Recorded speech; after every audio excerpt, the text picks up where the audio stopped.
So I think the first order of business, Athena, do you want to run this part, electing a chair? I'm happy to if you'd like me to. Yeah, I think that's the appropriate thing to do. All right, we're calling the budget coordinating group to order at 12:02 p.m. I'm just going to go and make sure everyone can hear and be heard since this is a remote meeting. Len Griesmer, Present. Matt Larson, Here. Andy Steinberg, Present. Irv Rhodes, Present. Paul Bockelman, Present. Mandy Johanneke, Present. Dr. Xiomara Herman, Present. Tillman Wolf, Present. Deb Leonard, Present. Melissa Zawadzki, Present.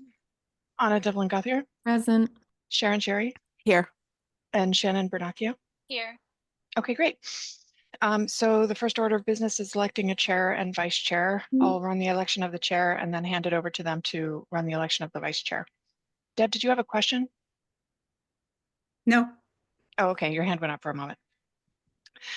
So we'll open the floor to nominations. The nominations don't require a second. You can nominate yourself. The nominee will accept the nomination or not. And then there will be a moment for statements before the committee takes a vote. Irv, do you have a question? No, I just want to nominate. Okay. So the floor is open for nominations. Irv. I nominate Lynn as chair. Okay, Lynn, do you accept the nomination? I do. Are there other nominations? Deb? I nominate Anna Devlin Gauthier. Anna, do you accept? I'm honored. At this time, I do not accept. Sorry, Deb, but thank Okay. you. Are there other nominations? Lynn, would you like to make a statement? Very brief. Thank you for the nomination. This is a very important group at a very important time. Would anyone else like to make a comment before the vote? Okay, so I'm looking for a motion to elect Lynn Griesmer as chair of the budget coordinating group. So moved. Is there a second? Second. Second. Thank you. We'll move to a vote. Lynn, we'll start with you because you're first on my screen. Aye. Nat, Yes. Andy, Yes. Irv, Yes. Mandy, Aye. Tillman, Aye. Deb, No. Anna, Aye. and Shannon. Yes. Wait, is Shannon a staff member? Mhm. Yes, I'm sorry. Okay, it's unanimous. Lynn, I'm handing things off to you. It's not unanimous. Oh, I'm sorry. Oh, no. With one no. Lynn, you Thank you. could take So over. the floor is now open for nominations for vice chair. Andy Steinberg. I nominate Irv Rhodes. Okay. Irv, do you accept? I accept. Anna Devlin Gauthier. I'd like to nominate Deb Leonard. Deb, do you accept? I do. Okay. Are there any other nominations? Irv, would you like to make a statement? Yes, I've been on this committee for some time and I've also been involved with the finances for the town for quite some time. I also sat on the school committee, which is a really big segment of the budget. And I believe I have an overall perspective on the budget that will allow for us to move forward in a cohesive manner. And I really would appreciate your vote.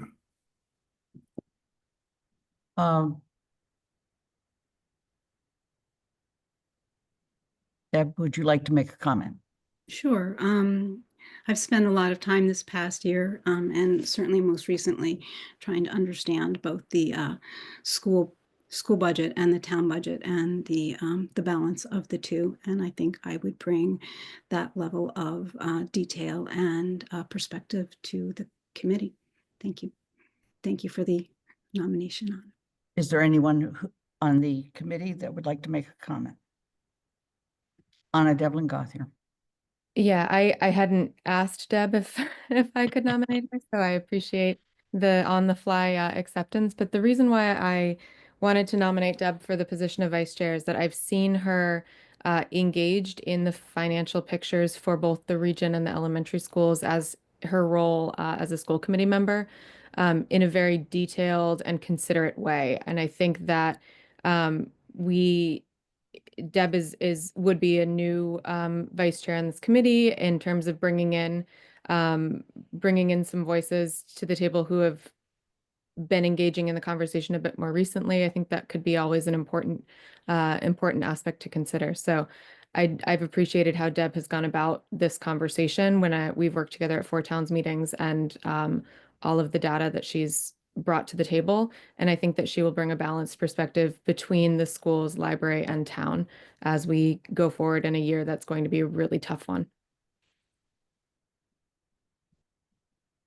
Are there others that would like to make a comment? Andy Steinberg. Yeah, this is going to be a difficult vote for all of us because these are two really well qualified people. The reason that I nominated Irv, and with some difficulty because I have great appreciation and respect for Deb, but will vote for Irv too, is that we have worked together for a very long time. Irv mentioned his long experience. Both of us served on the original finance committee back at the time that the budget coordinating group was created. And I have great confidence in Irv's long-term perspective and understanding of municipal finance and the financial pressures that are on all aspects that are represented here, the schools, the town, the library, and sees the big picture. And I feel like he would offer a great contribution.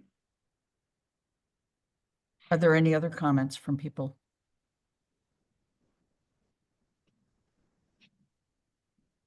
Seeing none, then I'm going to just go by the order you are on the screen for the voting members. And I ask you to cast your vote for one or the other, or abstain, etc. Nat Larson. I'll vote for Deb. Lynn Griesmer is Irv Rhodes. Andy Steinberg. Irv Rhodes. Irv Rhodes. Irv Rhodes. Counselor Haneke. Deb Leonard. Tillman Wolf. Deb Leonard. Deb Leonard. Deb Leonard. And Anna Devlin Gothier. Deb Leonard. Did I get everybody that's a voting member? Mhm. Yes. Deb, congratulations. The vote is 5 in favor of Deb, 3 in favor of Rhodes. Our next responsibility, our next item on the agenda is to ask the town manager to open with kind of a statement of the financial condition and other things that have come up since since a BCG meeting last met. Thank you, Lynn. So last time we talked was at the financial indicators meeting. It's one of the times we talked. And we've been sharing information. And one of the things, the goal today is to share our latest projections, which we will share with you and update you with additional information. Last time we met, we said we were going to wait till the end of January, which is when we anticipated hearing about the governor's budget and also our health insurance, which we have information on both of those things. I do want to start though by recognizing that we are in an incredibly difficult time on budget, but on multiple other levels. And I just want to recognize the work that our staff, especially at the schools, and I know on our side, are going through with these federal disruption, which has been uncertain and unstable. And Sharon and I had a conversation this morning about how it's impacting the library services. The level of uncertainty and chaos is something I have never seen before in decades of service in the public sector. There's constantly changing information. The flip-flopping on what's going on is one thing, then the next day it's something else. For our staff and for our elected leaders, I know it's really hard to process. These are real issues that are impacting people's lives. And I just think I want to ground ourselves in thinking about recognizing that we're all on the same in this in the same boat and on the same team in this community. I'm really proud to be part of this community that stands on very strong values. So that's my opening statement. I just think we all have to recognize that we're in a really uncertain world as we go through this budget process, and we need to be taking proactive measures, but also we have to do protective measures to make sure that we are protecting the people that we serve the best we can. I also want to recognize that the taxpayers are where we get most of our money, that the debt exclusion for the new school is going to start hitting for real in FY26, and people are going to see their taxes go up in addition to any regular increase that they would expect to see. So I mentioned, and I'm not going to get into a long conversation, but we want to get to the spreadsheet because I think that's really what you guys want to see. We have talked about state aid and health insurance. I'm going to start with the worst news is our health insurance increase. We received health insurance increases from our insurer of 19.92%. It's a dramatic increase for all department, everybody who here. And there are many things that are contributing to that. There are external factors such as rising healthcare costs, but our rates are going up at this high level mainly due to our experience. Our employees are using health insurance at such a rate that the insurer is losing money on our business. So our loss ratio is much higher at the top peak of all the cities and towns that Maya insures. Our experience is our experience. We own that, and it's very real in what people are using, and that I understand why the insurer is saying we need to increase your rates to help cover the costs of the services that you're using. I'm just going to address health insurance for a minute. This is something that's shared by employees and by this library school in town. These costs impact us all pretty dramatically. And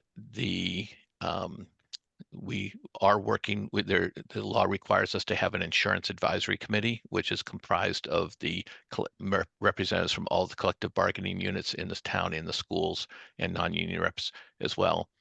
And we'll be meeting this afternoon actually to start reviewing these increases and talk about things that we can do to lower that high percentage increase. And there are some things we can do that I think our employees are partners in this, and they are well-educated people on this, on health insurance on our committee. And so we will be talking about the ways that we can lower that percentage to make it less onerous. It's no matter where it goes, it's going to be in double digits, and it's going to be a hard thing to swallow. But we will be working on that. We will be working vigorously over the next few weeks. The lead will be taken by the Insurance Advisory Committee, which is chaired by one of our fire captains and has representation from all the different unions. Assistant chief, actually now, fire chief, assistant fire chief.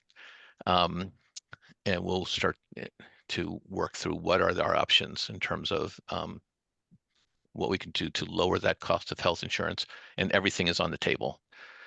In terms of state aid, at the governor has released her budget, which is usually our starting point on state aid. And I just ask Melissa, our finance director, to share what the net impact of the state aid is.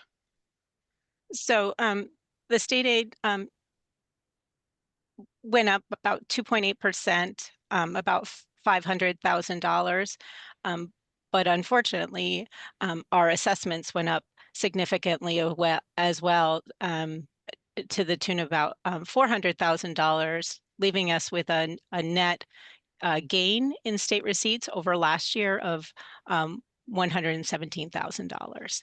So it's a very modest increase, under 1% over last year when you balance the new revenues with the increasing costs.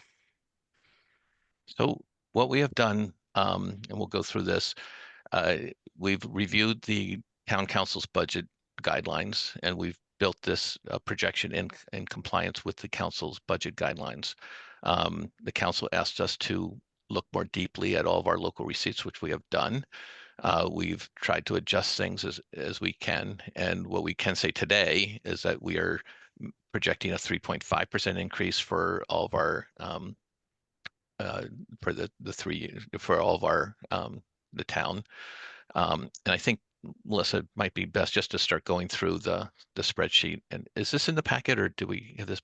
It's not been put in the packet yet. But we'll put it in the packet. Yeah. I just want to mention that as soon as we're done with this presentation, we'll ask for clarifying questions on anything that's been said. Yeah. Thank you.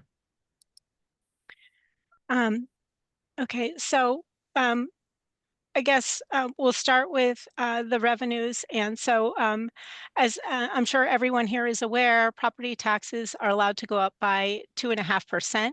You'll notice that our property taxes went up by 3.5%, and that increase is driven by the fact that our new growth in fiscal 25, which was just certified at the end of December, was significant. And so when the new growth goes up, it builds into our base going forward. So that that's how we come up with a 3.5% increase within 2.5. Outside of that, you'll notice that the overall property tax increase is 5.7. 2.1 million of that is for the override. So that money is specifically set aside for the debt exclusion payments associated with the Fort River School. That 2.1 million is an estimate that we have based on borrowing that we anticipate to do in the next several months as the project moves forward and we need to start spending that money. So we borrowed a little bit this year, and there's a small impact on tax bills, and then there'll be a more significant one on the tax bills going forward in the fiscal 26 budget. Second group is the local receipts, and as we had talked about, one area where we had received some guidance to increase those local receipts. We took a look at that, and so you can see that they're increased what I think is significantly over the prior year's estimates, although not exceeding the prior year's actuals. And part of that is that these are estimates, and many of these revenues are tied to economic conditions and interest rates, specifically with the investment income. So we pushed them the increases significantly. And so we're up 11% over last year in this one category.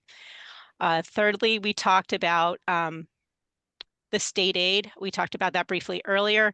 The state aid has gone up a small amount, 2.8%, but we want to just also recognize that unfortunately part of that is offset by the increased assessments, which we'll go over when we get to the expenditure portion of our presentation here. It doesn't impact this part of the budget, but I guess it's fair to mention for both the school and the libraries, the offset receipts. Those are receipts designated from the state that go directly to those departments, specifically the charter, the choice tuition in, and the public library assistance. Both went down slightly. So that's just an impact on those particular departments to be aware of. The other financing sources remains pretty stable. The only reason that it goes down at all is because we had one-time money in the budget last year that we do not have that as an income in this year's budget. Overall, the increase in the overall revenues is 5%, but again, a large majority of that has to do with the increase for the debt exclusion. And so that money is already allocated to pay for that new school. So yeah, great.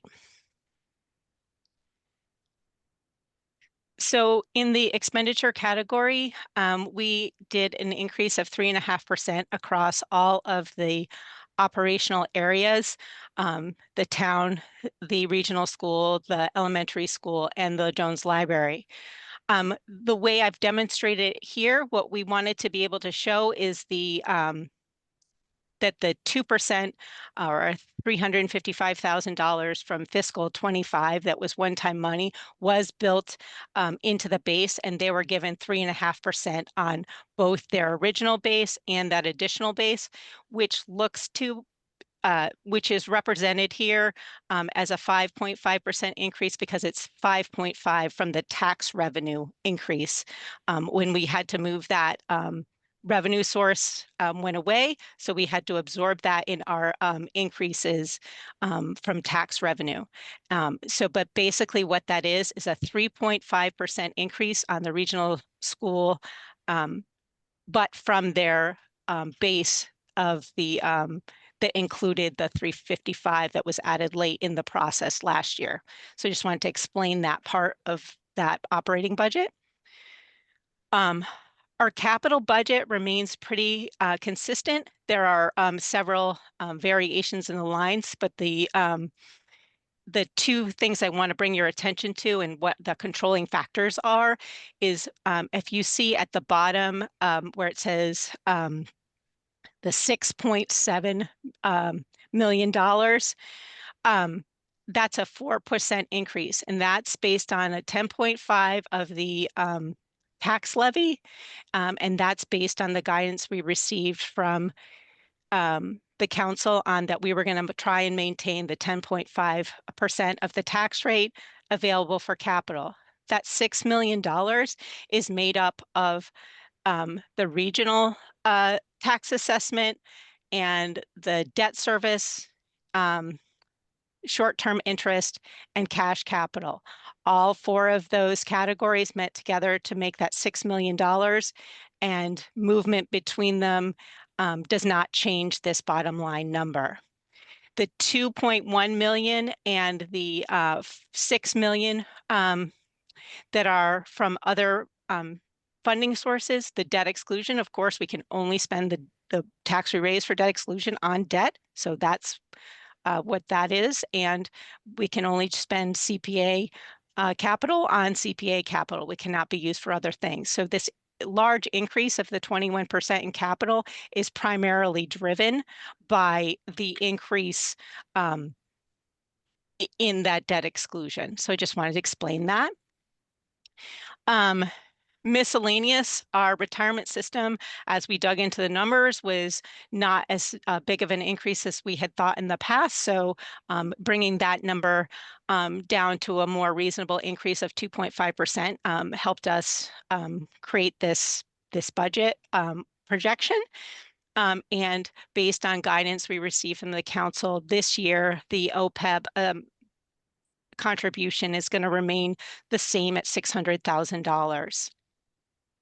And then finally, in unappropriated uses, the state assessments, you can see there that it went up $410,000, which, that's why our overall change from the governor's cherry sheets didn't go up as much as maybe we had hoped, because with the offset of the expenses, it's only $117,000. And so overall, the budget's going up 5.5, but I think in reality, you'll notice that the places that are driving that have to do with the debt exclusion. So really, it's 3.5 is consistent throughout all the different budget categories, going up between 3 and 2%. And I guess if we have any questions, I do have a small surplus because I didn't try and make it zero by, so we're still working on the numbers, and hopefully we'll be able to have more clarity when we get more information, new numbers from the state, more detail on, what our costs are. So So when thank you. Oh. Yeah, Go ahead. okay. Sorry. Go ahead. Go ahead. I did want to say that Paul had mentioned it earlier that if we look at the increases for each of the governmental units, that that health insurance increase that we are talking about hits inside that 3.5% increase for all of those governmental units, and it is quite challenging to manage. And I can say that I don't know the school's numbers, but I'm sure they do, that number essentially eclipses our entire increase, and we haven't even taken into account our collective bargaining agreements or other contractual obligations we have going forward. So this is going to be a very challenging year for all four of the groups, because I don't think that their picture looks much different than anyone else's. Thank you, Melissa. Yeah, so that was I was going to jump in. The health insurance is a brutal reality that we're facing again, and we will be continuing to work on that, and we will be continuing to look at all the numbers and sort of battle test every number that we have to do the best that we can. And I think the next major piece of information that we expect to get, it would be the House Ways and Means budget, which hopefully will have a more positive information. And I anticipate, by the end of the month, early March, we would have an updated numbers for everybody.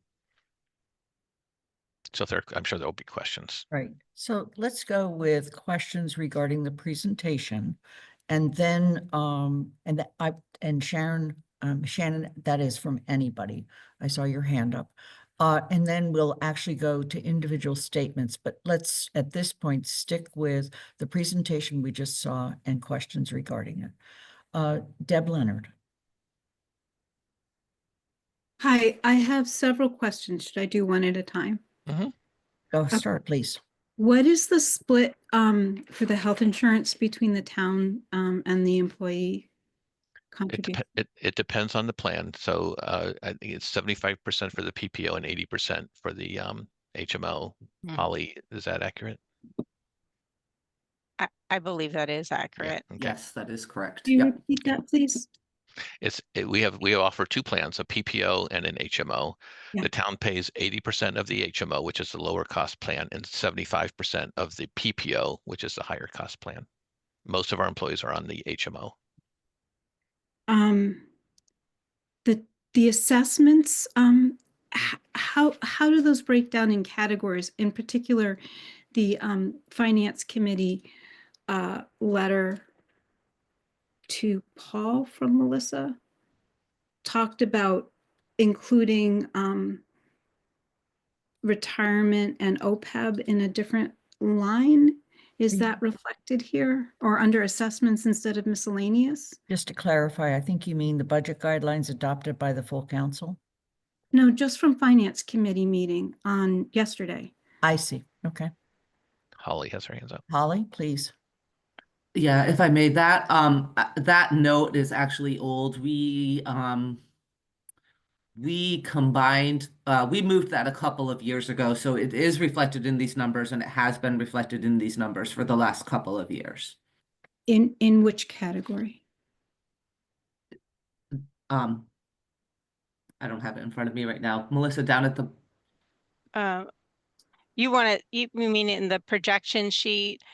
the OPEB and retirement on the projections sheet. She's referring to the third quarter or the first quarter report that we put out yesterday is what she's referring to, where there was a blurb about that. So it is in the assessments. It is completely separated down there at the bottom. You see the OPEB and the retirement. The retirement does include, and I think this is where your question may be going. The retirement does include the school retirement. The OPEB is the town's contribution to our OPEB. It is not the school's contribution. There's pieces of it that may belong to the elementary school, but it is mostly the town and the enterprise funds OPEB responsibilities there. Deb, do you have a follow-on question with that? Yeah, when you say schools, you mean the elementary schools, the three Yes, elementary. elementary. Thank you. And can I just ask that document from yesterday's finance committee meeting now be added to the packet for this meeting? Thank you. Deb, do you have additional questions?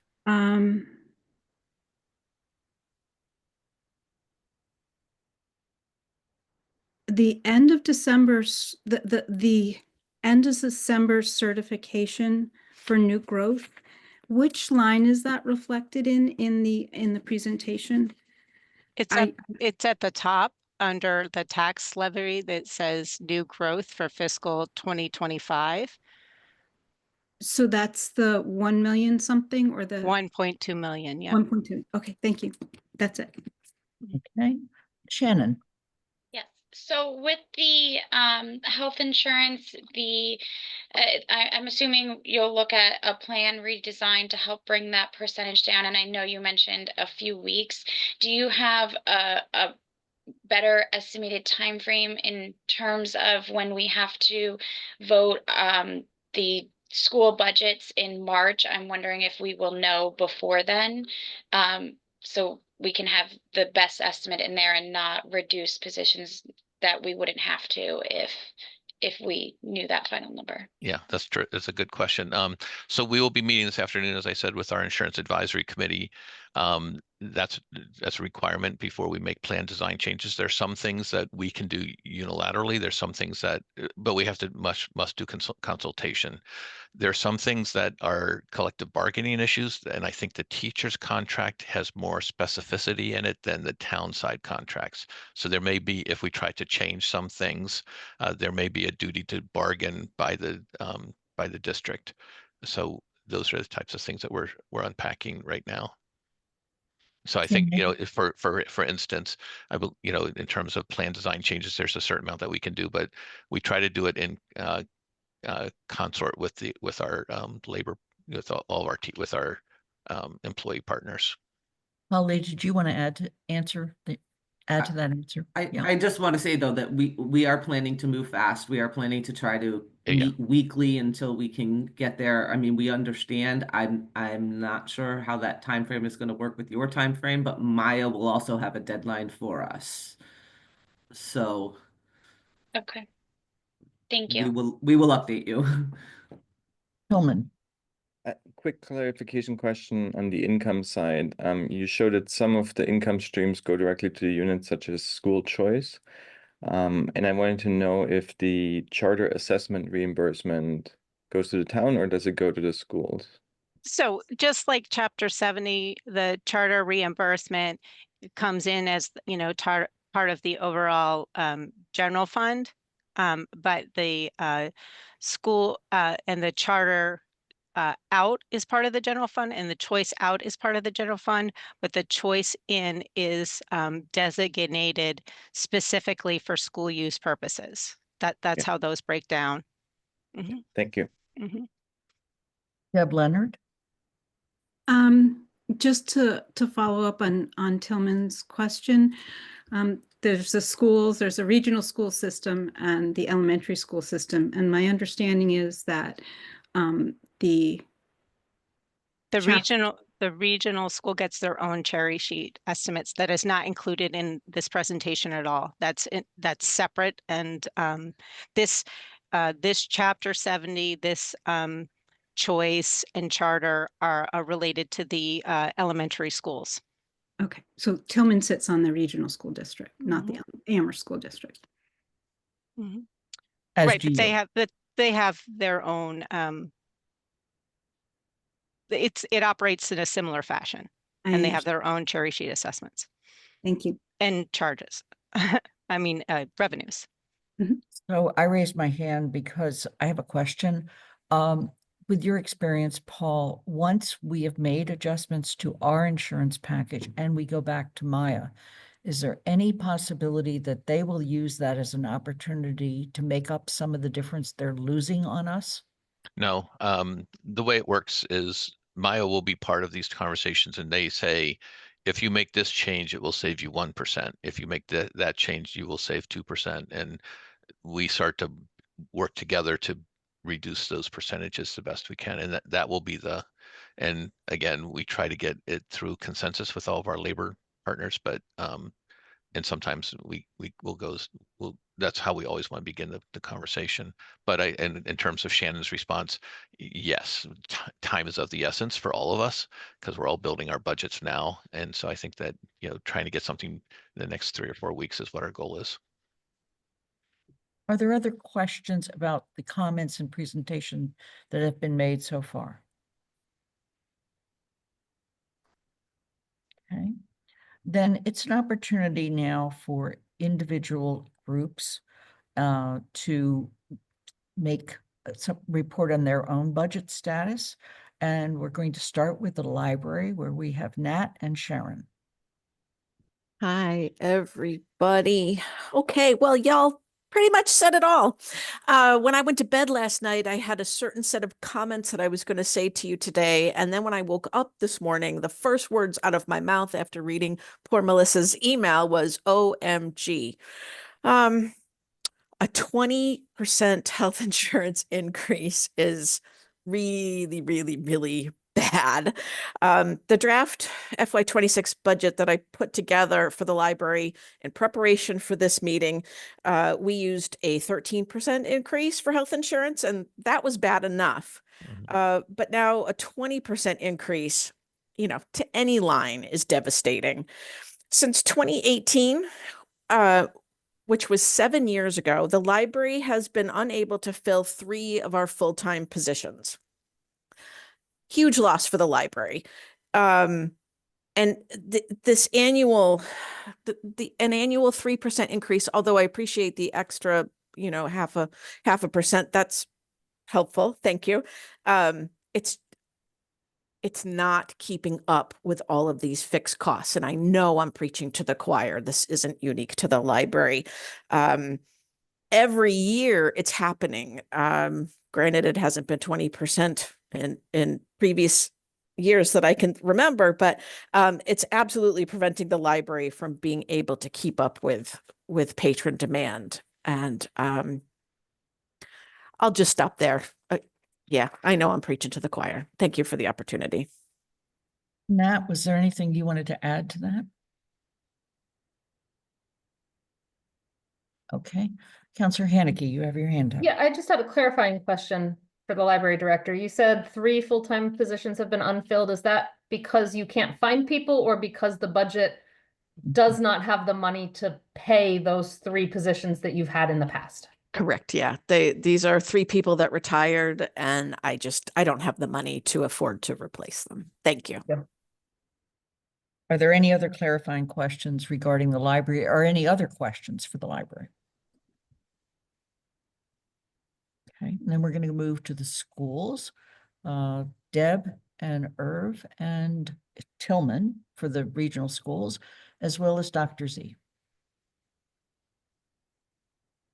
Who wants to start? I'll jump in first. Thank you. I think when I got the inclination of the 20%, I did not sleep well. I have had a headache since. I just want to say that we already were struggling to identify specific positions and keep programming running for our schools. So at the region, we are upwards of a 1.7 million with the current projection of 19.92. And we're preparing to go into 4 towns. I did meet with my principals prior to this just to give them a little foresight into what we learned as well as how it impacts us. At Amherst, our deficit would then be 1.8 million. So we're looking at, I'm going to just say 2 million at both the region and 2 million at both Amherst in terms of deficits. We do have some planning meetings for the rest of the week. Shannon and Kate has been running some numbers, and we plan to present it by school, what that deficit is going to be so that they can start to look at programming. It is going to cripple us if we don't do something differently. It was already hard before, and it's going to be harder now. Did Deb or Irv, did you have anything you wanted to state on behalf of Amherst? Just in terms, not only just in terms of Amherst, but also for the region. The numbers that Dr. Z just put out are crippling numbers. for our schools. And every dollar that is mentioned impacts a student, impacts a kid, it impacts our children. And so I know that there have been concerns in the past by members of the community, especially the council, in terms of the schools not being able to live within their means. But I think that we're at a point here where we need to come together to look at not only the cost drivers that are driving our costs, and that some of those costs that people are saying, well, you need to control those costs. Some of those costs are literally out of our control. And so what I want this group to understand is that both the region and the school, the Amherst schools, face these crippling costs, and it is not because we are not trying to control our costs. Believe me, I know Dr. Zia and her staff have been after this for some time, and that we will continue to look at each and every category of costs. But I also wish to remind everyone here that our costs are driven by students who occupy a seat in a school, and that some of those costs are not controllable by us. And that needs to be understood. Deb or Tillman, did either one of you want to add anything at this point? Yes. Please go ahead, Deb. Just looking at positions, because prior to coming into this meeting, the reduction, we were looking at reductions for the Amherst schools of 5 positions in central office and 13.2 positions in terms of our teachers, clerical workers, and paras. And that section, just that section alone, the unit A and B, teachers, clericals, and paras, was the 13.2 reductions was a savings of $664,000. So now if we're looking at a 2 million, an additional 2 million, which is essentially an additional 900,000 reduction, you're looking at another 13.76, another 17 positions. So you're looking at if I did that right, you're looking at a 35 total, but 30 position reduction at the elementary schools. Tillman? I just want to say that I fully agree with Irv about the impact that budget changes have to the school, and that this is something that really, is noticeable. That points out that this will really have an impact on the available teachers. And we're going to spend more time talking about this on the Four Towns meeting. But one thing I want to point out is that a large variability in terms of what the schools have available over time is really challenging to deal with, because if we now trim teacher positions, it will be hard to get them back at the same quality and provide some, continuity to the schools. So I understand the pressures, but I hope we can understand that this is not something that can be turned on and off quickly year over year. Thank you. Deb, did you want to add anything before I go to questions?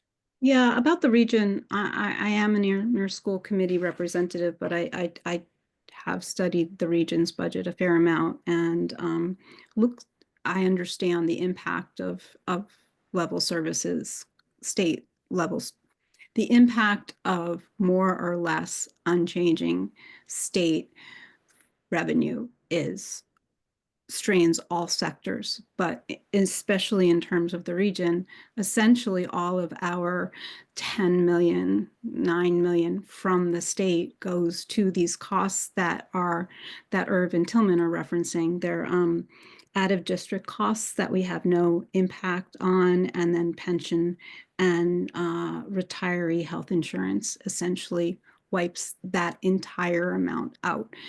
So when the conversation turns to the towns being asked to take on a larger percentage of our budget, that is entirely true, but that is also entirely out of our control. And we wind up looking at a little less than half of the budget that we cannot impact. So when you're talking about reductions, you're talking about reductions from a much smaller part of our budget. And that's why the FTE reductions outstrip the decreasing enrollment, because that's the only place in our budget where we really have the ability to change things. Thank you. Counselor Hannigan, you have a question or comment? Yeah, it's just clarification at this point. When Dr. Z talked about the deficits in the region and in Amherst, are those deficits for Amherst based on a 3.5% operating year-over-year increase? And for the region, what is that deficit that you talked about based on in terms of assessments that we've been talking about? Just so I can get an idea of what those numbers are based on. Great question, Mandy. It is, Shannon can chime in, but it is based on a 3.5%. I think we've been updating our numbers as we've been in conversation. So it is based on whatever Amherst is currently supposed to give. We are running through some regional scenarios for 4 towns, because just getting that last night and having to project with our new deficit. But I believe, Shannon, you're there. Correct me if I'm wrong. It is based on a 3.5, correct? For Amherst, yes, it is 3.5. For the region, it's based on an overall budget increase of 4%, but how much each town pays is still up for discussion. But just to give us an idea of where we are, I just used an overall budget increase of 4%. Can I ask clarifying? Yeah, please.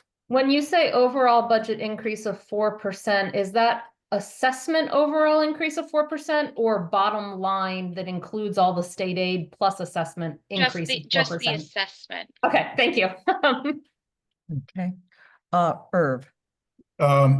Just want to remind the audience and people here that it's really not a good idea to evaluate the school's budget based on per pupil costs and then try to compare it with other districts. That is not a fair way of going about it. Doing it, it has been something that has been said by other experts in the state, that's not really a good way to do it. Because as every person or every person who's ever taught in the classroom knows, that every student that comes in the classroom are not the same. They are different and their needs are different. They present a different level of needs across a spectrum, and that those needs have to be dealt with. Not only have to be dealt with in terms of what our districts want for our children, but also because of the requirements of state and federal and state requirements. Those things have to be dealt with, and those things that have to be dealt with come with a cost.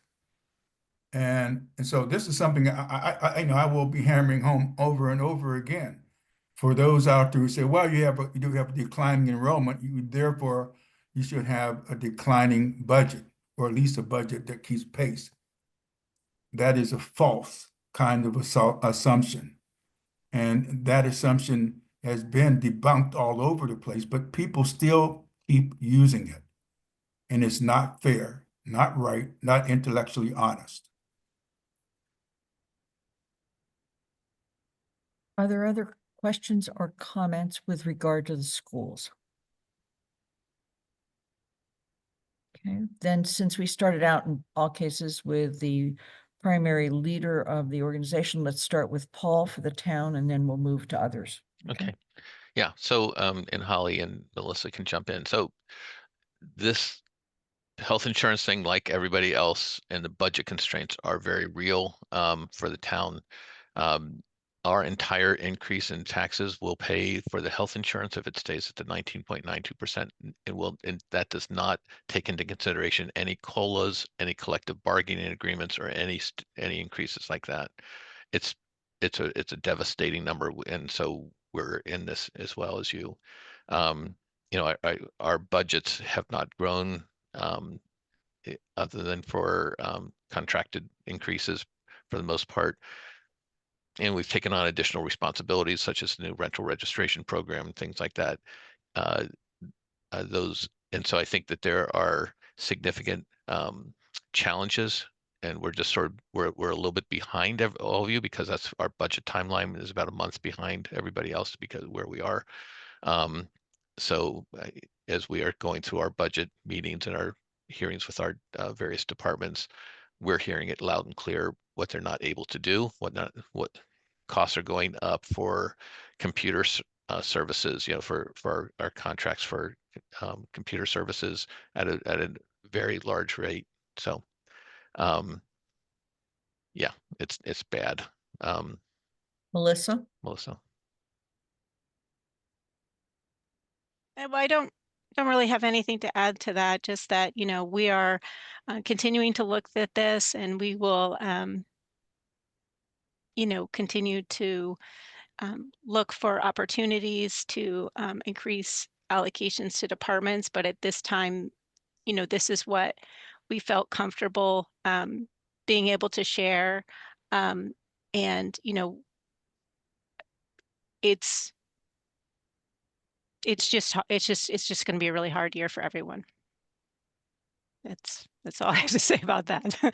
Thank you. I want to recognize that from the town council, we have two people from our finance committee, Councillor Haneke and Andy Steinberg. And then Anna Devlin Gother, who's also been on the finance committee in the past and, you know, on other financial things. Do you have other comments you would like to say?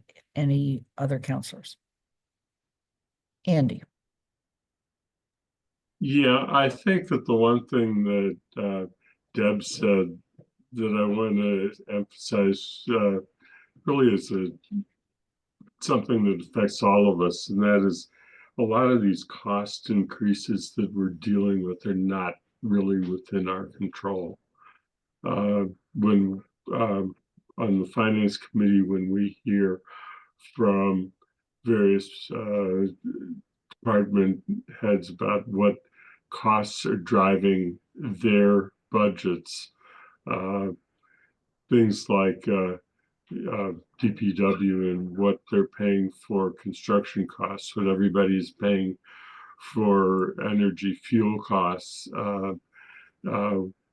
equipment, everything that seems to be, you know, driving in addition to personnel costs, which in health insurance costs, which we all know about, they are going up and they are not in our control. And it's a very difficult set of circumstances to comprehend and to deal with.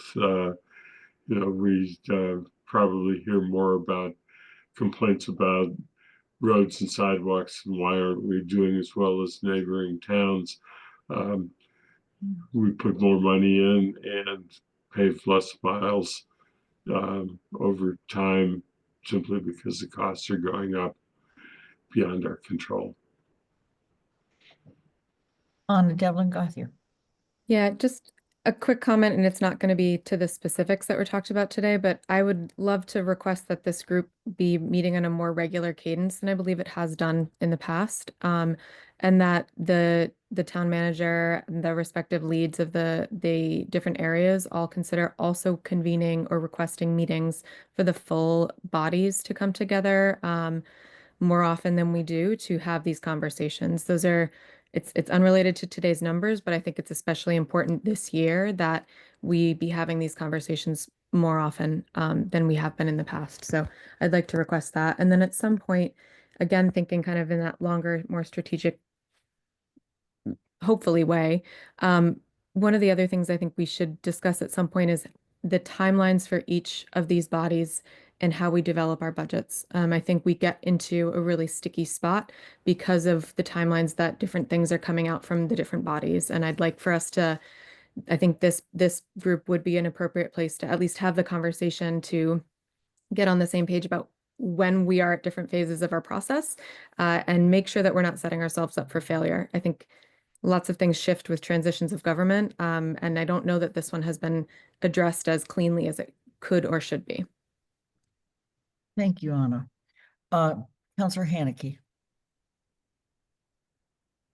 I want to support everything Anna just said, especially since we are 3 minutes away from the scheduled hour and we've not even really reached the hard sort of discussion of can we live within these numbers or what could we do about these numbers? We've just talked about how hard they are. And so if we're trying to keep these to an hour, we need to be meeting weekly, so that we can delve right into that conversation of questions like, is the school committee looking, where does the Amherst School Committee at this point stand on adopting a budget that is at a 3.5% year-over-year increase?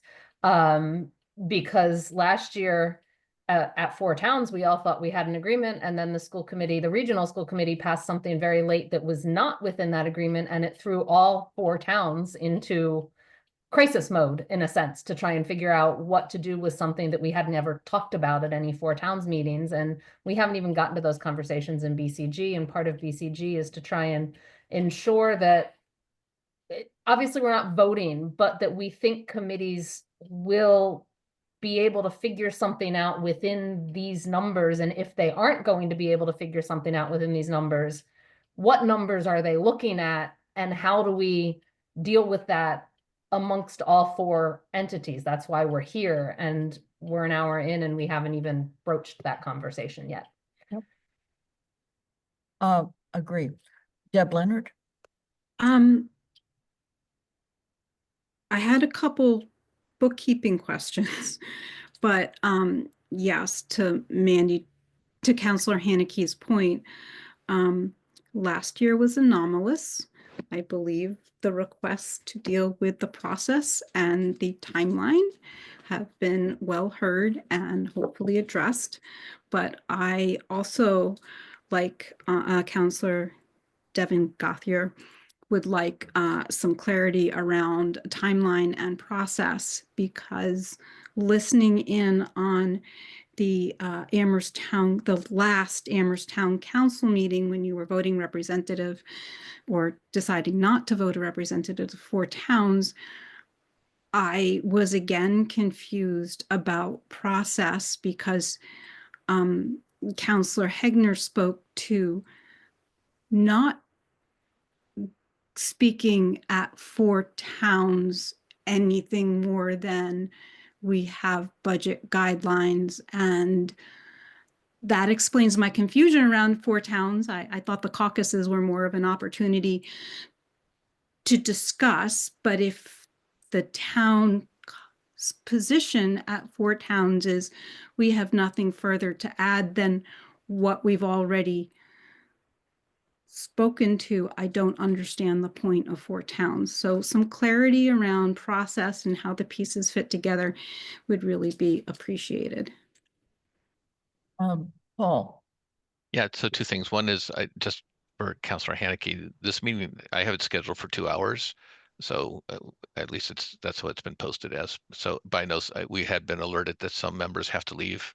I think Tillman had to leave, so we know that some people can't commit the entire 2 hours, but according to the posting, it's 2 hours.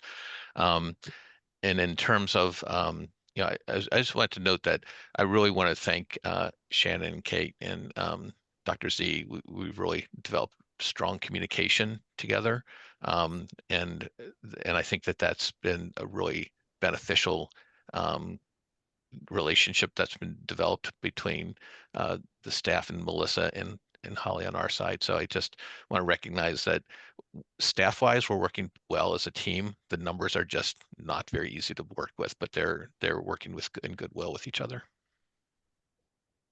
Oh, I'm hearing first of all, that we are scheduled for more time, but I would like to have people confirm whether or not they can stay for more time. If you can't, please raise your hand and let us know.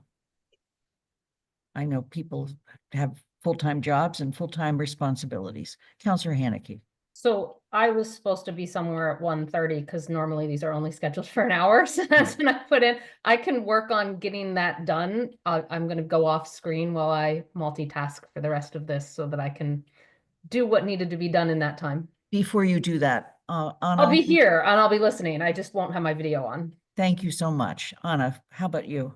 I can stay. I may need to turn my camera off for a moment if I get a call. I had to turn it off for a second. I had a 1 o'clock thing I had to do, but yes, I should be able to stay. Are there other people with constraints? Then one of the things I'm hearing is that we would all like to understand the different budget processes and timelines for each of the entities represented here. And I guess for the purposes of this discussion, let's start with the town. And that to some extent tells us a little bit about the library and also when the school is expected. And then let's flip to the school. Okay? Yep. Paul. So the town is governed by the town charter, and that's the charter under which we operate. And it sets deadlines for when budgets have to be presented. So from the town manager to the council, I must present a budget by May 1st. From the library and the schools, they have to present a budget to me by April 1st. So they all, by definition, a month ahead of us in terms of preparing the budget. We take the numbers that they provide and build that into the overall budget. And it's my responsibility to deliver a budget to the town council, which is the ultimate appropriating authority. That's a balanced budget. So that's the time frame. And but we do recognize that the schools are also working with towns that have a different time frame. The regional school is working with 3 other communities that have different timelines than the city version that the town of Amherst has. Paul, can you also confirm that the charter requires that we adopt a budget by June 30th? June 30th, yeah. June 30th. And that is a budget that includes money appropriated for all of the entities represented. Correct. Okay. Melissa, did you want to add to the timeline process discussion? Yeah, so what I wanted to add is that, so when we compile these budget projection sheets, there's 2 pieces to it. And so a driving part of these discussions are the revenue pieces, because that lays out what the different entities can do with those revenue pieces. And the unfortunate part is that we start very early here at Amherst, and it feels like, well, you're just giving us the low number. Well, that's because we don't know anything, and we don't really know anything until January. Like that's when we know what our new growth was. We have a really good idea of what our how our departments are performing up until this point, and we don't have anything from the state as to what the state aids is going to look like until January. So I just don't I understand that it's challenging for the other departments, but I don't think I could personally, I don't think I could give any more information in September when we first met. I can only give more information now because I have more information. And so I just wanted to sort of highlight that that's part of the challenge is that I can't give good numbers until we have more information from the state, and we have set our tax rate, and that all of that happens in December and January. So I just wanted to add that part. Are there any other comments about the town process and budget timeline? Okay, then Dr. Z, Shannon, who would like to speak to the budget process for the schools? And you probably need to separate it into 2 different processes. One is the region and the other is the elementary. So we we generally we start our budgets super early. This year we did, I think we started looking at them in September and October. And that's for all of our budgets. We have the budget hearing for all 3 districts in February. And then after the budget hearing and feedback, we take that information, revise, and then bring the budget to a final meeting to school committee in March. That is then voted on and sent to each of the towns. The region is the one with the strictest deadline, because there's 4 towns involved and it has to be so many days ahead of their scheduled meetings. So the general rule of thumb is voting in March meets that deadline. And Amherst follows the same schedule for the public schools, Amherst Public Schools. And then of course along the way we have our 4 towns meeting and our meetings internally, and a lot of information is not known for our budgets, like Melissa said, in January, when the cherry sheets come out and the governor's budget, etc. May I just clarify, when you say in March, beginning of March, end of March, do you have a deadline you would try to reach? So it depends on the meetings for the region. It depends on the meetings that the towns have, and you have to count back, I believe it's like 45 days prior to that.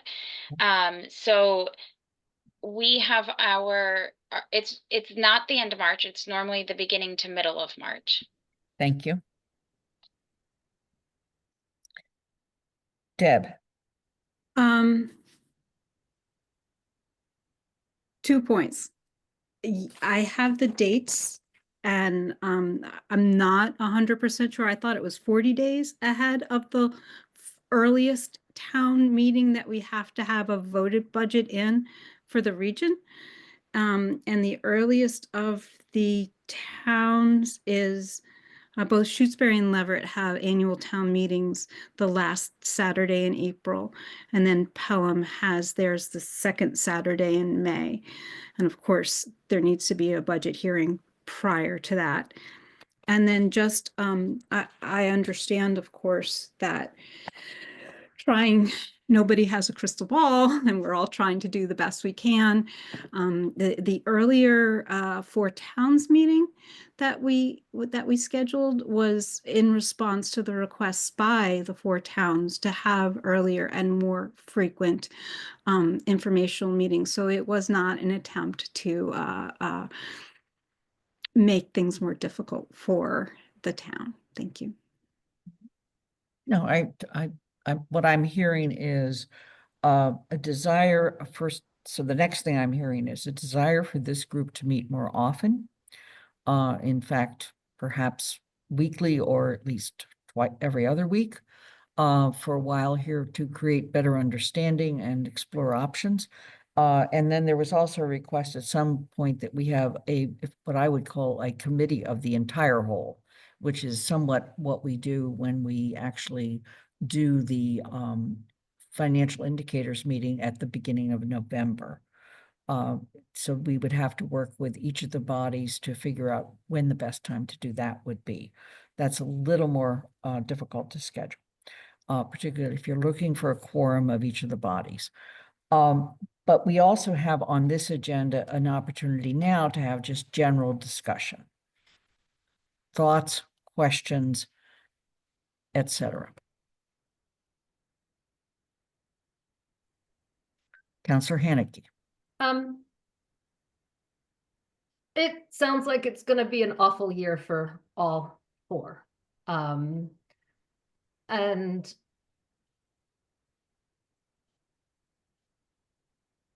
that doesn't mean one is more important than another, or one is less important than another, or one I just want to make clear that if there's an operating area that's not out there saying our deficits are really bad, it's not necessarily because they aren't bad. They just might be choosing not to be as upfront with the hard decisions they're making. But it's clear to me when I hear from town budget status that that 3.5% increase is subsumed solely by health insurance increases. And which means COLAs are on top of that, step increases are on top of that, all of the equipment and other sort of areas are on top of that. Our level services is not met at 3.5% either, even if the town or the library or other entities are not out there saying that directly like the schools are. Another thing I wanted to address Deb Leonard's comment about 4 towns. I don't know how the other 3 towns caucus, but we have 13 members of a council with a school committee that sits in on those caucuses. That we don't have enough time to fully caucus, debate, and return, even if we had a quorum and told our entire council that at that meeting we might take votes so that they showed up. We don't have time in those meetings to actually take votes. So we as a council cannot speak about any agreement as school committees are concerned about doing too, unless we've actually voted that agreement. And so if at 4 towns, there's a desire to come in and get each of the 4 towns to say, yes, this is a voted decision, we need information. We almost need 4 towns meetings, 2 in a row. One to give us the information, one a week or 2 later where we can have a council meeting in the middle of that to actually have the discussion and make the decisions. To expect us to be able to do that at a meeting where we're given 20 minutes to discuss amongst 20 people sometimes, or 12, 14, 15 people is impossible. So if that's the expectation, and that's one of the reasons I think the council pulled away from designating a spokesperson, because I think it was being seen as something it wasn't intended to be seen as. If that is the intention, we need to know that and have information ahead of time so that we can have our own discussions ahead of time. We can't talk theoreticals before we even get presentations. I am concerned that for the last 3 years, one of the school committees, last year it was the region, each of the 2 years prior, it was the elementary school committees, voted budgets that were outside the guidelines set forth within these BCG meetings.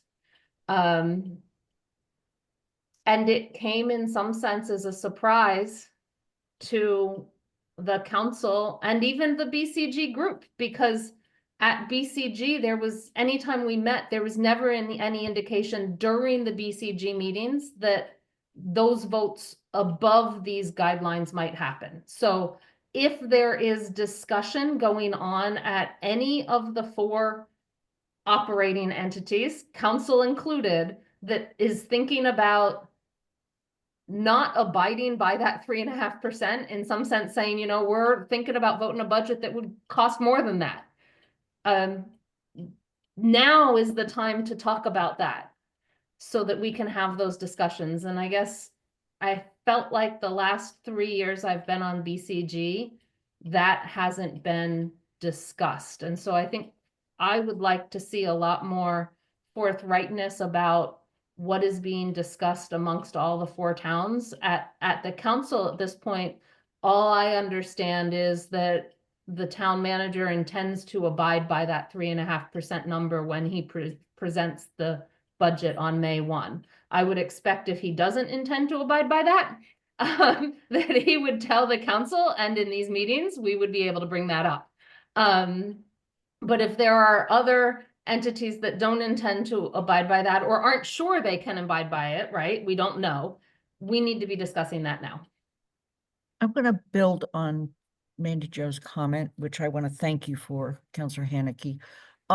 We also can't expect you, the representatives from the school or the library, to come to this meeting without having talked to your respective boards. So, and the same thing is true for when we gather at Four Towns.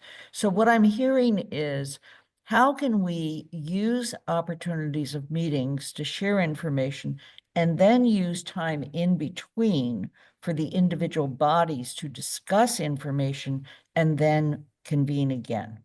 That's what I'm hearing that might allow us to have a much more full conversation at these meetings. Even if we have what I would call a committee of the whole body, okay, all the elected officials, even if we had that, unless your individual groups have had discussions, you can't at that meeting quickly caucus in a 5, 10, even a half-hour period and come up with a unified statement. So thank you, Councillor Haneke. Irv. Really, thank you both, Councillor Haneke and Lynn, for bringing this up, because I can almost guarantee that the discussions that have taken place and that will take place both within the elementary schools and the regional schools are going to be discussions, are going to be really hard discussions around the budget, especially when you're talking about budget deficits north of 1.7 million, and the level of cuts in terms of staff, especially student-facing staff, that it is highly likely that the elementary schools and the regional schools are going to be asking for additional funds. I would be stunned if we did not do that. I know in terms of myself, when I think about the elementary schools and I think about the students that we have in those classrooms in elementary schools, I think about the pictures, i.e. the picture of a typical student in our school, and the needs that they present and have presented and will continue to present in our classrooms. The mandates that we continually have to meet, that having to face those cuts, and we haven't even really looked at the other factors that will impact it, that yes, we're more than likely to be coming forward with requests beyond the 3.5. Definitely will be, and I would be stunned if we didn't. It would be stunning. In fact, I'd be willing that, the elementary schools will most likely, as well as the region, will most likely be looking at that. Now, having said that, I would like for the council and the town to consider looking at the last 5 years in terms of the surpluses that the town has produced, and that we look at budgeting in such a way for the town that you don't have that surplus of 5%. That you look at, I know you all talk about conservatively budgeting, but but when you conservatively budget for the last 5 years and you have 5%, that's more than that means that money that could have been used, especially for the school, was not used. I know that's an assumption to say, well, if it all came from the school surplus, but no. We can't continue to do that. And I would ask the town to look at another way of going forward in terms of budgeting, other than the quote, conservative budgeting that produces a 5% surplus. Paul, I'm going to call on you because I think you've raised your hand to respond to this. Yeah, I could guess. Yeah, so I think first off, I want to say the surplus next year will be more because we took defensive posture on our ARPA funds in order for to protect our ARPA funds in anticipation of the change of administration in Washington. We have we'll be delivering all that ARPA funds into free cash. It will make our free cash look larger, but where did that money come from? It came from the town side. And I want to make a big point that most of that surplus we're talking about, whatever the free cash is coming from, is generally generated from revenue that's been generated by the town, or cost savings that have been on where the town hasn't expended the funds to the fullest extent due to vacancies or whatever. And we can prepare examples of what that looks like and what the schools have contributed. But I just want to say free cash is, and well, we have a lot to say about this, so I think it might be a different topic, and I'd rather be more prepared for talking about it. But I do want to put out there now that because of our what we've done, and we'll be talking to the council about this on Monday in terms of the protecting the ARPA money, which we were, and I think we were prescient in doing this by in the end of December to protect the money. It will make our free cash look bigger next year. Deb Leonard. Lots of good conversations, and I'm glad we're having conversations. Last year was my first year, and I don't want to spend a lot of time belaboring what happened last spring because we've learned a lot. But to reassure Councillor Haneke, we have no intention of surprises. We did not intend to be surprising last year. The timeline and the lack of institutional knowledge and the interim position of our superintendent and doing a superintendent search, there were a lot of pieces that went into not being well informed about the process. And in particular, I just want to stress that the conversations within the regional school committee about what those budget reductions looked like from a programmatic point of view, which is where our responsibilities lie as a school committee, is not to make decisions about how the budget is apportioned, but what the impact is on the programmatic side. We did not get, and I have to say, we never got 100% clarity over the entire course. But I will say we did not get that kind of information until March from our people. So, and then again, the guidance from FY25, the budget guidelines went to a Amherst School Committee that couldn't meet because it lacked a quorum, and a regional school committee that wasn't able to report out to be reported, to get reports from the Amherst School Committee representatives the same way. And it wasn't until this past year that there was a regional school committee representative on this committee. And perhaps I understand that previous school committees interpreted that as an opportunity to serve a dual role.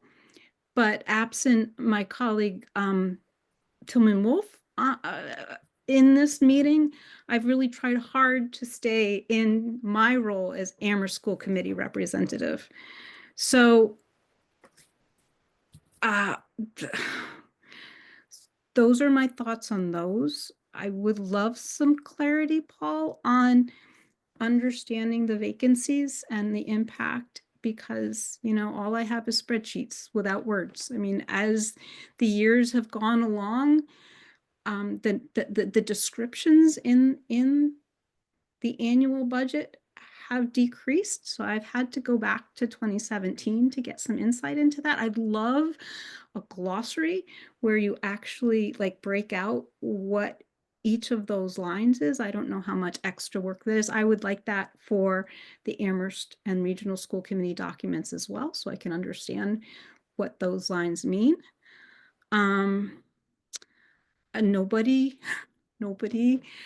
is taking aim at ARPA funds. I think Irv spoke to previous surpluses, not this upcoming surplus and well, that was 3.5 million, if I'm not mistaken, of ARPA funds that will be appearing in free cash. And it is quite in the forefront of my mind that is ARPA funds. And then just in terms of voting a 3.5% budget, I'm pretty sure that we're looking at 30 more reductions in teachers or paras. And I do not see this committee being able to, or our administration being able to provide an educational experience that is adequate with those kinds of reductions. So I don't, just again, I came prepared to speak to the Amherst budget, and that's what I have in front of me. But I don't see Dr. Z having that kind of, there's no crystal ball. I don't see her having a magical wand either. That's gonna hit, that's of the 285 positions supported by the general fund in the Amherst school budget. So that is 10.5% overall reduction. So I want to continue along this line, but I want to make sure that before we finish today, we have an agreement on the items that we would like to have on our next meeting, whether that be a week or 2 weeks from now. Okay. And I'll call on Councillor Haneke and Irv Rhodes in a moment, but I'm going to throw out 3 items. Okay. One is a much more thorough understanding of free cash. Where it comes from, what of it is really free, and how did we get there? Okay. A much better understanding of that. I also think we're skirting 2 other big issues. One is the issue of our capital needs. And we have them. We all have them. And we share those capital needs. And I think it's important for us to recognize what they are. And the third is really a word that's just going to set this group on fire. And that's called, how do we do an override? And we've never done an override except for the debt exclusion for the school, for the elementary school. I don't know how we do an override with this council. So we need to understand that process and whether that's part of the suggestion. With that, I'm going to just make sure we all have any other opportunity to comment and add or comment on that, as well as any other comments. Councillor Haneke. Given what I'm hearing, and I have some comments and thoughts on some of this, I think an override discussion is necessary. The mechanics of it are the same as it was for the debt exclusion. It literally is a council vote to put some override number and an actual dollar amount on a ballot and have a ballot. Now, do you call a special election to do it before an X fiscal year, or do you do it at the upcoming one in November? That would be, and then in effect the year after, you know, those are, but the mechanics are the council votes to put it on a ballot. Right. But discussing that as a possibility might be worth having.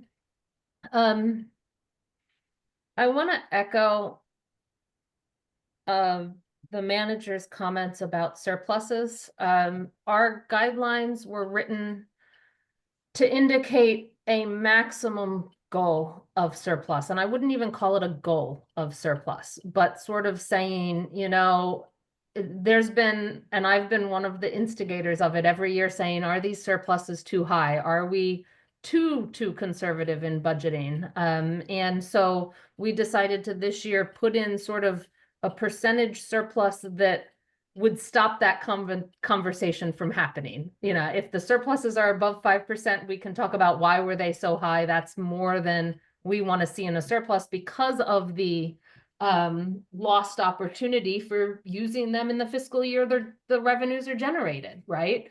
But if they're under that number, that's a financially, fiscally reasonable number to have. It wasn't aim for 5%. It's more of a, when the year end ends, was that a reasonable surplus or was it not?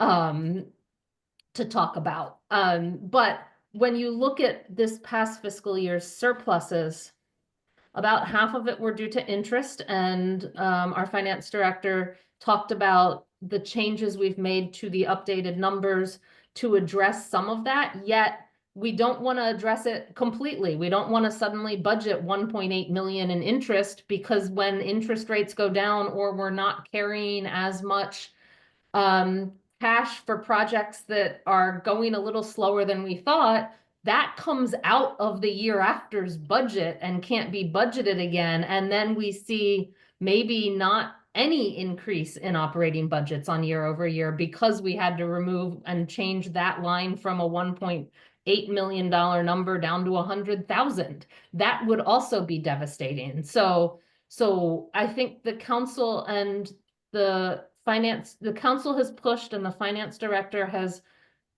done what seems to be at this point reasonable to be a little less conservative while also being confident that we won't run a deficit. And that's one thing we have to be confident of, that we don't run a deficit. The other half of last year's surpluses were basically the town, not the school, not the library, not the region, the town, because the town didn't have all of its positions filled. Maybe there's a discussion on, should we even have those positions if we're not filling them? I don't think that's a BCG discussion, but frankly, we haven't been able to fill them, not because they're not needed. Our fire department is running at least 4 positions low. They can't find people, but we cannot cut those positions. We must keep them in the budget. But as they run that low, that means that budget is underspent for the year, and it comes in as a surplus in the next year. And then people say, well, you should have spent it on the schools. Well, if we had had people to hire in the fire, we would have spent it on fire. You know, we need to sort of keep it in there. I have, you know, so surpluses on the revenue side, I think the council and the manager and the finance director are making strides in trying to be closer. The surpluses from the expense side, I struggle with redistributing those to non-town places when it was the town.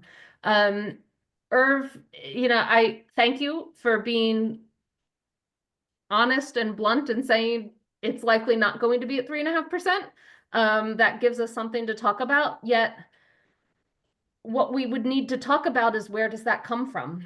Because it can't really come from reducing the town side of operating, or the library side of operating, or the capital, because we have these capital needs, which means we either have to find more revenue somewhere, which we've done our best doing so far, unless you see something that's too low, or we would be violating our financial policies of using savings, or what we generally call one-time money, to pay for operating expenses. And that is not a ideal situation to be in, and kind of doesn't sit right with me. So if there are ideas on where that extra money could come from, I'd love to hear it, that don't violate our financial policies. And then 2 questions, one for the elementary school and one for the region. We are building a new elementary school, which means in the start of 2026, which is 2 fiscal years from now, not the one we're discussing, but the one after that, in theory, there are some consolidations that will happen because a building closes, and there will be monetary savings because a building hopefully closes. There will be personnel savings in theory, because there's more efficient use of space and persons and all. At least that's what was said all through the building process. And that would all result in budget savings. What I think would be really important for a council to know, especially if you're seeking something above the 3.5%, is what positions when the new school opens, what does that budget look like with those new numbers?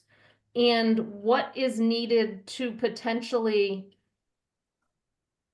bridge from this year FY25's current fiscal number, what might be needed in FY26 to bridge us that 1 year to get to the FY27 consolidated budget? Whether that is presenting that budget with what positions would not be there at that time and what operational efficiencies would not be there at that time, and saying, but because this is a bridge year, we might need that, and that could be paid for by savings or one-time money or something, because it won't be needed the next year. Some conversation or something that addresses the fact that in theory, in FY27, the elementary school level, if you want to talk about level services number decreases tremendously. At least that was what was told to us years ago when this consolidation happened, is that level services would go down. The cost of level services would go down because positions would not be certain positions would be eliminated or consolidated.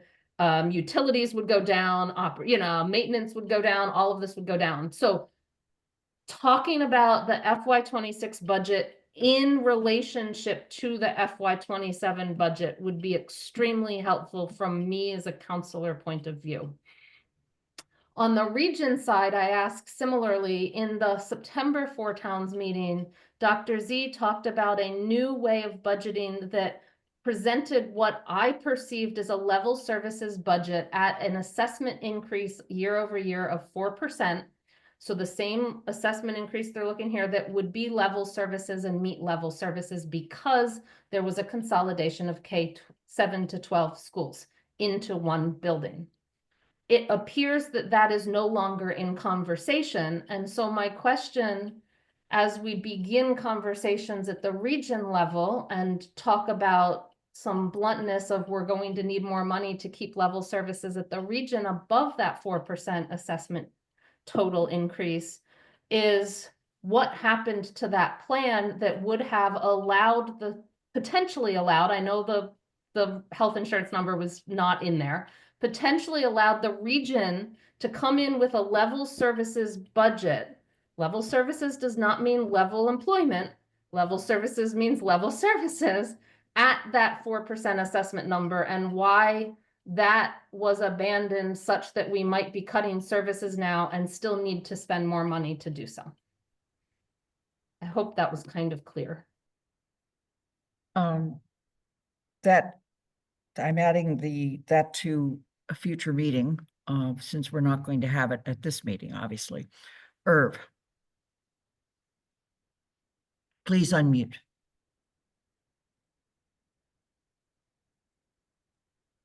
Mandy, thank you for that. I mean, those are excellent sort of questions and issues that need to be addressed, both from the elementary and also for the region. Two things in my mind, we, myself and Deb, are representatives from the Amherst Elementary School, but we sit on the region. So we know what the needs are from both ends. And both sides. For me, it's really difficult not to think about both of them, because I know the budgets for both of them and I know where we're going with both of them. So when I speak, to me, I'm gonna speak both.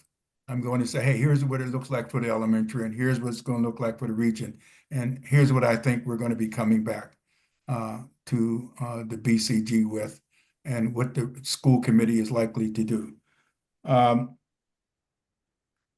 Man, you made an excellent point, and I think that that's, in terms of the bridge, that's something that the school committees need to take seriously, in terms of, hey, we're looking at fiscal 26. Can we look at this as a bridge year as related to fiscal 27, when there are likely to be some cost savings because of consolidation?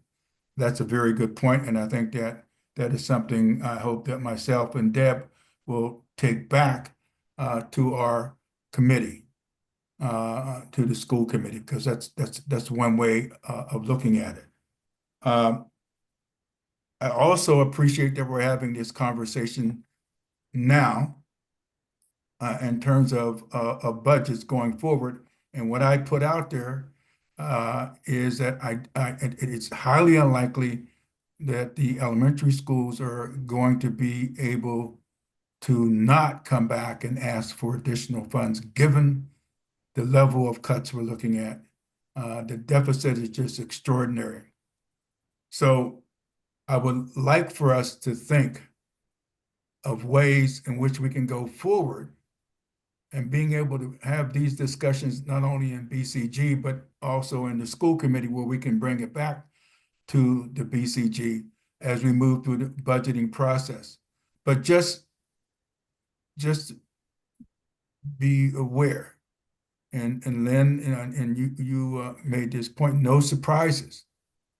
There will be no surprise in relationship to what I am saying and what the elementary school system schools are going to be saying. Trying to live within that 3.5% is not only challenging, but in some cases unrealistic, and we will come back with a realistic budget that will not be, and this is just my assumption, within the current guidelines, and that we will try our best to be within those current guidelines. But in my heart, in my mind, when I look at and I think about those student-facing positions that would have to be cut, I could not in good conscience come back and say, I accept that. Andy. Yeah, I was been thinking about a question that Irv raised earlier and Mandy responded partly to, which is the question of how much of the surplus is ending up in the budgets each year. For the last several years, it has been running roughly around 5%, but there's a couple things to recognize. One is that that's not always been true. There have been prior years, I'm talking within the last decade, not not distant past, where it's been 2%, and the reasons vary by every year. The one document that I would urge everyone to look at before the next meeting who is interested in this topic is Holly Drake's November 7 memo to the Finance Committee and Town Manager. There was the end of the year budget report, because she shows in there that there's a table on page 1 that shows the surplus for each year and an explanation of why there was that surplus. But the one takeaway that's most important for me out of that is that the reason is never the same, that there always seems to be a different factor. And they're not factors that one can predict. They're not factors that one can count on. And they're generally, as noted earlier, out of the town portion of the budget. They're not from other areas. And there are, realities that we have to cope with in trying to figure that out as to what that means. And I'm not going to speculate on that now. That's not the topic. This isn't the topic for the time for that discussion. But, it is something that is not such an easy topic for discussion. And I don't think that it's going to solve the long-term problem. And I think that the one real long-term problem that we need to deal with is, what does the revenue increase each year, and how, as a whole, do we live within the increase? Do we live within that level of increase for each year? Because what's happening is our expenses are going up faster than our revenue.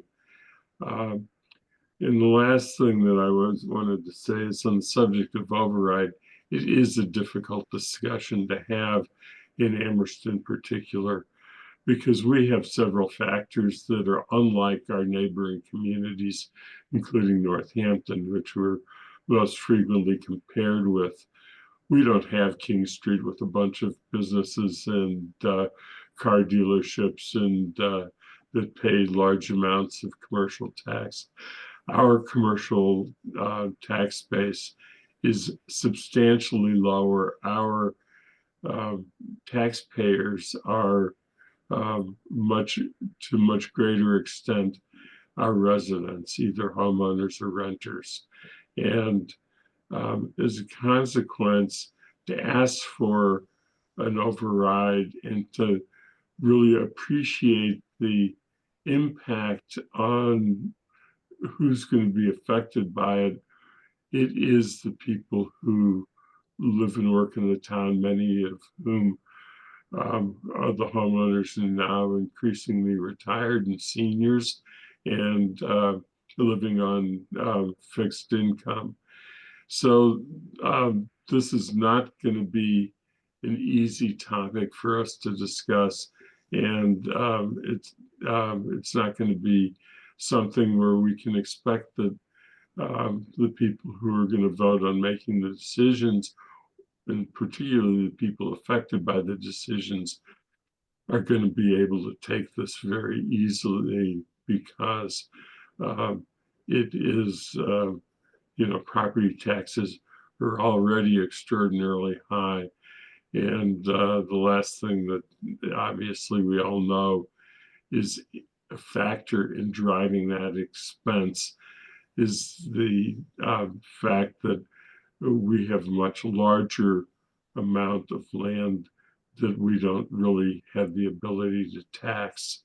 And that's sort of the unique circumstance of Amherst, because we have a tremendous amount of land that's owned by nonprofits owned by the university, which is the Commonwealth. We are not getting, and they are not taxpayers.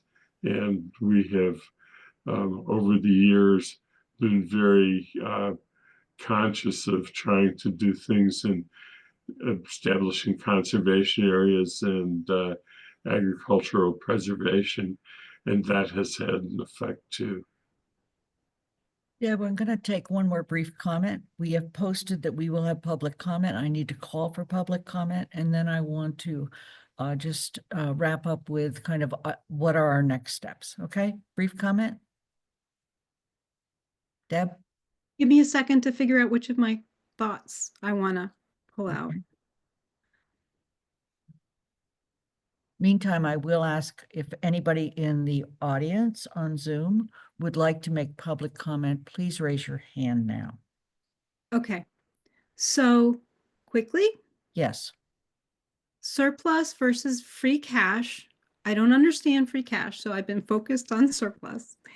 I would clarity around free cash is welcome. I understand that there's a lot of concern about building things into the base. So I would wonder if there's any flexibility around, should there be a surplus, some of those funds being allocated to a stabilization fund. Northampton has started one for special education expenses, which is a large part of both budgets. And then the last part is override will help the elementary schools, but in terms of the region and the statutory method, increasing Amherst's share just creates that kind of pushback because it skews the overall budget in a way that is not sustainable for the other towns. So the region is a whole other thing, and I would really appreciate this committee's ability to draw those distinctions in terms of the needs, the structure, and what is built into those budgets separate from the elementary schools. I understand it's a relatively new thing, the having a regional rep on this. But it's, they're very different. And then I guess my last very quick comment is there's nothing, the thing that I hear pretty regularly about from my constituents is it is extremely, it's like waving a red flag when you, when the message seems to be that because there is an aging population in Amherst, that the new generation cannot expect the same quality of education as the old generation because costs for that quality have increased, and that the previous generation is not willing to tolerate that.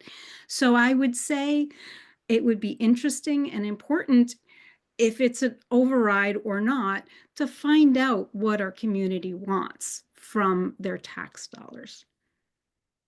Thank you. Thank you. I've asked already whether there are any people who would like to make public comment. I'm not seeing any hands. I do want to recognize that we've had both counselors and school committee members in the audience who are not members of this body. And we certainly want to encourage any others who would like to attend. The things that I see as following up on this meeting are, first of all, is to poll for, oh, Holly, you had your hand up. It looks like a hand just went up in the audience. Oh, thank you so much. All right. Kathy Shane, please enter the room. We're going to limit you to no more than 3 minutes. I don't have a timer, so I'm going to just keep time. I will be very quick. I have been listening. The one thing I can offer to the school committee on the question Mandy raised about consolidation is when we submitted to MSBA, we had to do a 1-page that said what would things look like if there were 2 schools rather than 3. And I will send that to you. Whether that would still be the way you would look at it, Dr. Z, we sat down with Mike Morris and just looked at every single line of staff and went through. So I will send that to you at least so you can see where this looked like 4 years ago. That's it. Thank you, Kathy. And I want to make sure that anytime a document is mentioned in this meeting, it then becomes part of the record of the meeting. So we'll make sure that that's part of the record of this meeting as well. So the next steps are that we will be polling for at least another meeting or 2, and maybe even a regular time for this group to meet over the next month or 2, maybe even beyond, but let's focus on the present. If there is a desire for a committee of the whole, we will need to know that. But I would suggest that this group meet first next time before we move to that. There have been several items that have been mentioned that people would like more information about. Free cash, and I'm going to add not just on the town side, but on the school side, because they may not call it free cash, but it's free cash.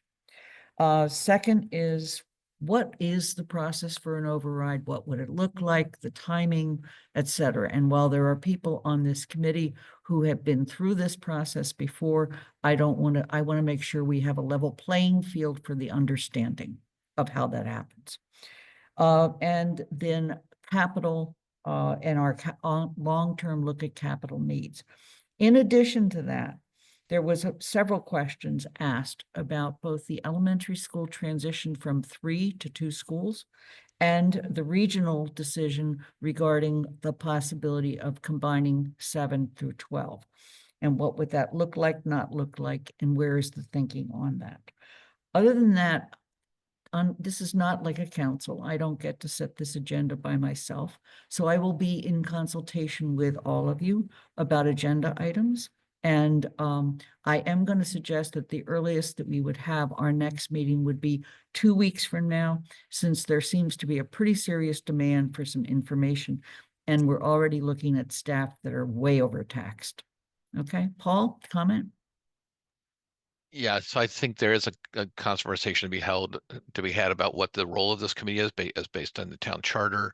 Thank you. And then also the staff commitment, for the council members of this committee, are we having duplicate conversations at the finance committee and then this committee, and like we're just we can't be in meetings all the time, and because there's preparation for every meeting, cleanup after every meeting, and I think I can speak for all of our staff here that meetings are an investment of time as well. So I all for high communication, which I really support, but just want to we should be judicious and clear about why we're meeting, Right. and what the role of this committee is, because Thank it is not a decision-making group here.